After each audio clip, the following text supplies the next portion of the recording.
我们之前邀请过了出题者 Neo，分享过了很多他奇妙的出题体验，然而 Neo 他这种是通过一次后天机缘巧合，然后他是通过那种类似于练习气功的方法而学习到的出题，那么对于更多的人来说，有没有什么办法是可以通过一些设备能够确定性的来改变我们的意识，就比如说能够提升我们的记忆力呢？所以这一次就想我们来继续邀请 Kevin 和 Neo 来分享，就是一些能够通过简单的装置和设备来增强记忆力的立竿见影的方法。然后呢，以及像 Neo 他当年也是从小山村小山城一路就是做题披荆斩棘考进了大城市的重点大学嘛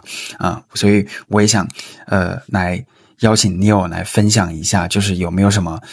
然后 Neo 之前说到了他是通过一种宫殿记忆法保证他那种超强的记忆力，所以我们在视频的结尾也希望 Neo 来分享一下，就是具体这个宫殿记忆法是怎么样的，如何提高我们的记忆力。我上小学的时候CCTV10的那个我爱发明里面的一个发明人他突然来到我们的学校，然后来到我们班级做了一个他的一个产品推广，他这个产品就是做增强记忆的。他认为就是你只要带上他这个产品，你就可以在背书的时候比别人快1倍以上。这么好玩？对，所以我们整个班级就跟着他去做了一场实验嘛，去一半的人去使用他的产品，一半的人不使用，然后去看一下背书的效果。当然最后的实验结果因为做的非常不严谨嘛，首先一个班里面有很多人他本来就是背书背得好的，有很多人就是背书背得差的，如果你这个人数在分配的时候就并不是那种均匀分配，或者说这个人数太少，其实这个实验的结果也没有太大的意义。对，所以结果就是当然是就像他说的，就是带了那个设备的人可能背书会背得比没带的会快一点，但是我觉得还没有那种科学上的意义吧，就是我想讲一讲它这个设备是怎么设计的。那个设备还挺有意思的。它是怎样一个东西啊？它就是类似于一个耳机一样的东西。就是那种头戴式耳机，大家都用过吧？就是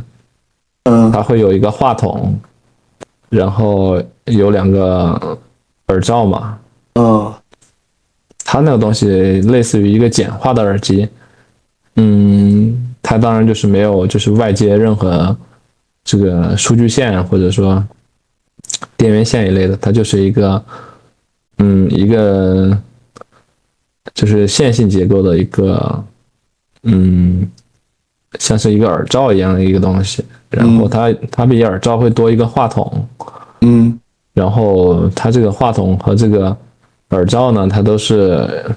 类似有一些金属线做传导。它的原理，据这个发明人本人来讲，他是这么说的，他说就是你说话的时候，就是如果我们不带它这个设备，就是比如说你说话你背书的时候，因为我们背书的时候会读出来嘛，然后你读出来的时候，这个声音它会传到你的就是脑袋里边，这样你就记忆了一次。然后他意思就是你把这个他这个记忆设备带上之后呢，你说话的这个声音它通过它这个话筒然后绕一个路径，然后再到你的耳朵里边，然后这样的话你可以让你的大脑接收2次。所以呢他认为用这个设备可以比不用这个设备呢记忆的速度要快1倍。然后他当时这个发明还就是拿了那个就是 CCTV 我爱发明那个节目栏目的一个大奖。哦，就是人家专家都就是给他认证了，说他这个有效，所以他才到我们这个学校来做这种推广试验嘛。我觉得他这个记忆设备不一定有这个效果吧，但是我觉得它的构想挺好的，就是它通过增长这个声音的循环路径，来让脑袋接收到2次我们的声音信号，就相当于你可以类似于你读书，你背了2遍和背1遍的区别嘛。我觉得它这原理是成立的，但是我不明白它这个设备你在读的时候，它会有延迟吗？对，它就是有延迟，所以才会有这种效果嘛。它如果是同步的，它肯定就跟一次是一样的嘛。那你感觉用完之后好用一点吗？会，就你自己的感受？我觉得，一个是使用的时间不长，所以没有太直接的感受。我当时觉得更像是一种儿戏吧。现在其实我觉得它这个原理我也挺认可的，就是大脑嘛，它如果接受到2次，肯定会比1次要好一些吧？我觉得是，可能没那么夸张，但是应该会增强一些记忆吧。据他本人来说，他说他在他自家的孩子身上做过实验，他孩子用了他这个设备之后，学习成绩都提高了很多。可能这个也只能是一些简单的东西，就比如说背个古诗啊，或者背个一些机械化的东西。对，但是如果说要理解的话，可能就用处不大了。可能有一些增强记忆的效果。然后我想给你们讲第2个有趣的关于记忆的这种故事，也是以前上初中的或者小学的时候，经常会有那种来做这种记忆培训的人，你们小时候有接触过吗？接触过类似于这种的，搞天才少年这种的。对，比如说卖书啊、卖课呀，或者说卖光碟呀，他会搞一个那种类似于一个演出一样的，去找一些人到台上去做记忆表演，然后表演完之后再卖他的这些增强记忆的书、磁带呀、光盘呀。我觉得大部分都是在讲一个东西，就是讲这个记忆宫殿嘛。你们小时候有接触过吗？没有。就是记忆宫殿这个东西，霍翔应该接触过吧？你和霍香是高中同学对吧？啊，对对。记忆宫殿说什么呀？可能我没有太注意这个术语。记忆宫殿就是一种记忆方法，就是如何更快的记住一些东西。类似于你刚才讲那个有那个超忆症的那个人，他会去在脑海里面想象一些抽屉啊，去把他的记忆去给分门别类的去存放，类似于这样的东西。那我听说过啊，以前不是很出名的节目叫《超强大脑》吗？然后它里面讲了很多记忆技巧，我觉得挺实用的呀。比如说，记忆宫殿算是一种嘛，就是你说把记忆分门别类的放在一个图像里面，还有联想记忆，反正你把它这个东西加工的越深，然后那些记忆信息联系的越多，记忆效果越好嘛。对对对，如果你亲身去体验一次，我觉得印象会非常深刻。就是，比如说你背一个课文啊，你平时可能需要背1个小时，甚至可能还背的不是很牢，容易背错。但是如果你用了这套方法，你可能会背得非常精准，而且很快。而且你比如说你本来只能背一个500字的课文，然后你用了这套方法之后，你发现你可以背一个5000字的，都可以。哦，这么厉害？对对对，它基本上就是可以把你的记忆能力给增强10倍以上吧，我觉得不在一个量级。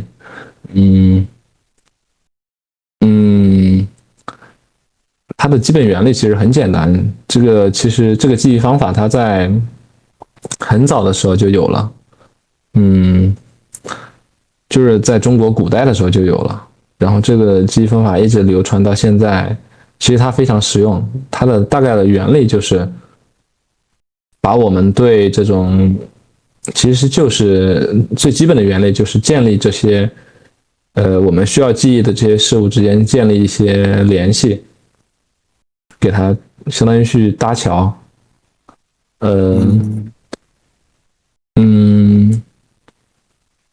然后呢，它会用到一些视觉技巧，就比如说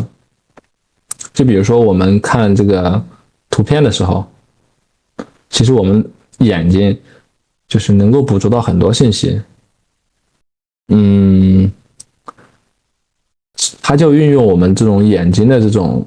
捕捉信息的这种特长，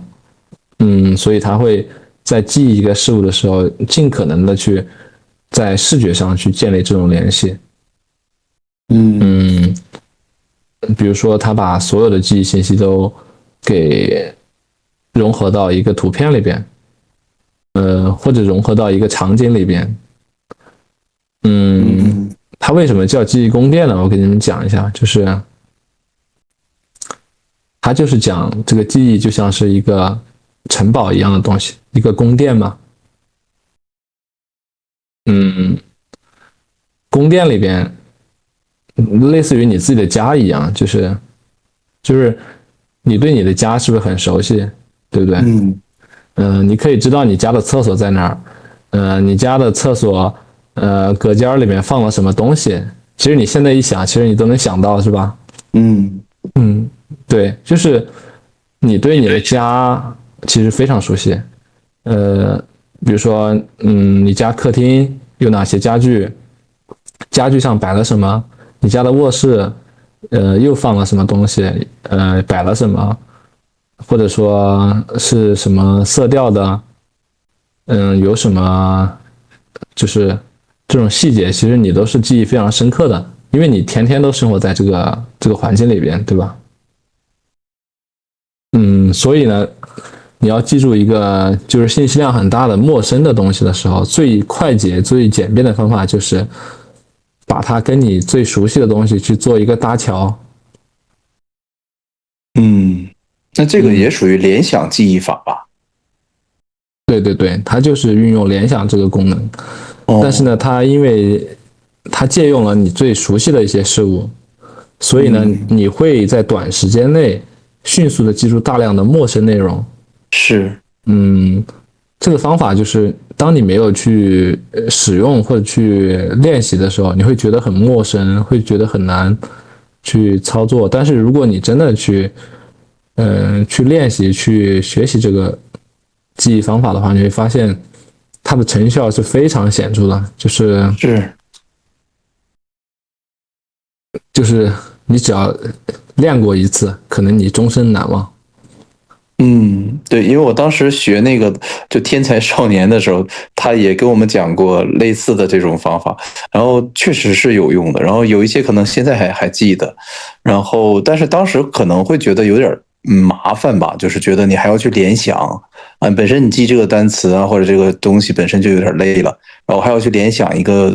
东西图像啊，就觉得有点麻烦啊。但是当时那个老师他就是极力的推崇我们一套方法。他说：“这就是你和天才之间的区别。”对，这个就是，我觉得它就是因为我们平时没有用到这些技巧，所以我们的路径其实是非常漫长、非常迂回、非常没有逻辑的。就相当于我们学了一套记忆方法之后，我们可以更有逻辑的去构建我们的记忆。是。这样的话，我们的记忆它会保存的更久，而且它会更容易的去获取，不需要像我们往常记的那些东西，我可能费老大劲都想不起来。对对，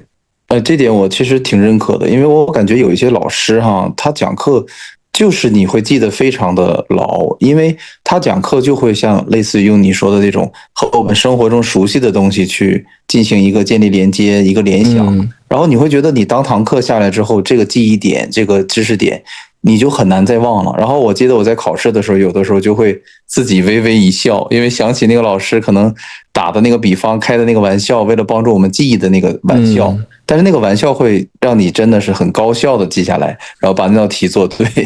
对，真是这样的，就是越是厉害的老师，他的课堂基本上都是充满笑点，然后对，你还记得很好，对，充满这种故事。是的，是的。所以我感觉有的时候有一些学科没学好，确实是因为换老师了之类的这种原因。比如说化学，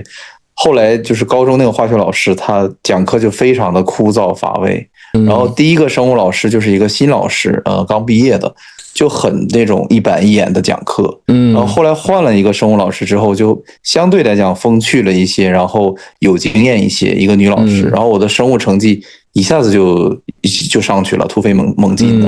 然后就觉得我是一个非常受这种老师的教学风格的这种影响的人。但是我觉得你刚才讲完那些东西之后，我就觉得可能内在的逻辑就是那个老师用的一些技巧和方法，可能对于我这种懒得动脑的人来说，不刻苦的人来说是比较方便的。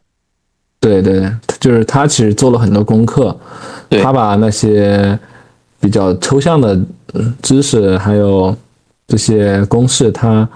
跟我们的生活熟知的一些东西，他提前做了联想，然后提前做了这种准备，所以你会更容易吸收一点。对对，我觉得这个很对。但这其实也只是老师就是他帮你做的一些外在的一些就是功课嘛。如果你自己来做这个功课，其实你会做得更好。对，更有主动性嘛。那如果换了老师，我也不怕了嘛。对对对，确实是这样。就是从这一点，其实我们可以延伸到我们的大脑，它的或者说我们的意识，它其实是可以去主观的去做训练，去做改变的，而且会有很多就是更高效、更直接的一些方法去做一些超出我们想象之外的一些事情。是，就像他们那些搞速算的呀，那些最强大脑里面，对吧？都是多少位数，我都数不过来的数，然后一相乘啊，怎么样的，然后他就在这儿不停的写出答案，然后我就觉得，对吧？咱们拿计算器去按都不可能这么快。对对对，你会觉得简直就像是魔法一样，对不对？就是对呀，我就觉得不管用什么方法，这个方法一定对吧？要经过长时间的训练，然后就像一个奇迹一样，对吧？我就觉得，就像你说的，人的大脑的这个开发的空间真的是太大了。对，非常大。其实也就是说，你说大脑和意识，它俩很多的地方是共同去使用的，但是就是我始终认为，我觉得大脑只能说是意识的一部分的功能吧，就是或者说它代表了意识这么复杂一个体系的其中的一小部分或者一部分这种感觉。因为就像比如说你很懂的那个，就是出题啊，或者说是在梦境当中，那你说在梦境当中，其实我们也有很复杂的这种感知啊、思考啊，对吧？输入输出啊，我们其实这些东西都没有停止。那你说这个时候我们的大脑其实它并不是一个很，对吧，高速运转的状态吧？怎么说呢？就是大脑和意识这个东西。好，非常感谢啊，我们会在下周更新，请订阅支持一下吧，让我们幸福喜悦吧。因为我们如今正在经历的疯狂，实际上是一种幻象，它逼着越来越多的人觉醒。可是呢，我们也要同情那些没法觉醒的人，因为世间的种种现象啊，造成了我们个体与灵魂的分离。我们会在螺旋上升的水晶上继续我们意识的进化，我们正在获得内心的勇气，将自己交给了灵魂，迈向了完全未知的领域。我是谁？我来到这个世界上究竟要做什么？进化的新阶段已经开始，意识到无限的爱会让我们开启一场前所未有的灵魂旅程。